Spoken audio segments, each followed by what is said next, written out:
Good evening, everybody. Welcome to the BFL Footy Show for another week. Proudly supported by McDonald's Ballarat and also Ballarat Toyota. Shaun, welcome aboard once again, mate. Thanks, mate. Great to be back. Hey, mate. How's the week been? A few presentation nights? Reasonably busy. Booking 2 presentation nights amongst 2 different leagues on the same night. Probably wasn't the best stroke of planning earlier in the season, but we got through it and we live to fight another day. That's the main thing, mate. A massive weekend of BFL footy action coming up this weekend, mate. The first game to look at is between East Point and Backer Smash, and East Point have been in some really good form of late. They have indeed. This is an absolutely huge match. You've got 2 teams that are amongst the 4 tied on 32 points. Realistically, I think that whoever wins this game is in the box seat to finish in the top 6. There's absolutely no doubt about that. East Point have been flying over the last couple of weeks. They've beaten Sunbury at Sunbury. They've beaten Melton at Melton, both reasonably convincingly as well. Obviously, Jordan Staley doing a job for them last week. More than likely won't be there this week. Straight back up into the Roosters. But having said that, the confidence that they've got from these last couple of weeks will really steal them. Having said that, Backer Smash towed them up earlier this year. Did you think that East Point would improve as the season's gone on? Obviously, under a new coach and losing Dan Jordan, you know, some big changes happening there over the off season. It's sort of obviously taken them a while to get going. Was that always expected, or? Look, we spoke to Toby Boyle about this on the show a couple of weeks ago, and it took them a few weeks to get used to the new coaching style. It took them a few weeks to not having that get out of jail plan B of having Dan Jordan in the goal square to kick to. So it took probably 5 or 6 weeks to get things going, get East Point playing the way that Wilkes wanted them to. They are now, and they're starting to reap the benefits of it. I think they're going to be a better team in 2015 because of it, because they'll have had the full season, and when they go into the pre-season and they're going into the pre-season drills, they'll know what to expect. I reckon they'll hit the ground running in 2015, but 14's not over for them yet, and I still think that they can have an impact in this final series. Melton South take on Lake Wendouree. This game's at the Melton Rec Reserve. Interesting game, this one. Lake Wendouree need to win this game, simple as that. They've been injury-riddled over the last 3 or 4 weeks. I think Melton South, you mentioned before the show started that Matthew Sutton is obviously finishing up at season's end. Will this be his last game? I'm not too sure. If it is, I think Melton South are a big show. I know that, you know, when people say, well, I know Sam Newman says at the footy show quite often that, you know, in terms of milestone games, I'm not too sure if people, you know, if teams actually find an extra yard, but I reckon they can at different stages. And I reckon Matthew Sutton's been such an important player for Melton South over a period of time.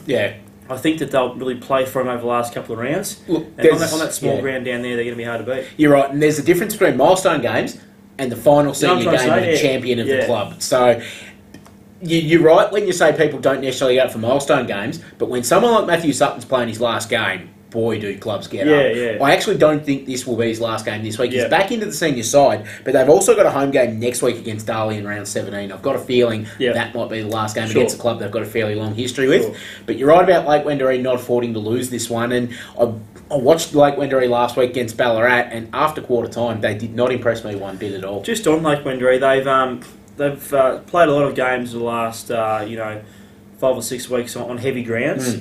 They haven't really had any structured proper training because their ground's been unavailable, so they've been training at concrete facilities, car parks, whatever it might be. Cricket nets at Wendouree Reserve. And that's certainly unfortunate for the Lake Wendouree Footy Club. I think that's had an effect on field in terms of playing on a nice dry track at Alfredton last week. They probably thought, how good is this? But we actually haven't played on this type of surface for quite some time. So it's a little bit unfortunate the way that things have worked there in terms of injuries and obviously not been able to train consistently on a proper surface. So I think having played that game last weekend will help them. I agree. And so going down to Melton South this weekend, it should be good conditions down there. They need to win this game to play finals, though. Yeah, they do indeed, and it is a real danger game for them as well because we know Melton South play their home ground very well. They've been competitive. They nearly ran over Sunbury last week. The nearly ended Sunbury season. It was, I think, they were 40 points down at just in the start of the third quarter, and they only lost by 4. So they're doing a good job against them and competitive against some of these top sides, Melton South, but they have lapses. And that's what's going to cost them this weekend. I think Lake Wendouree cannot afford to drop this one. Big game this weekend, probably match of the round between North City and Darley. It'll show where Darley is exactly at. They've been playing some fantastic football over the last month or so. I think they're a genuine contender come September.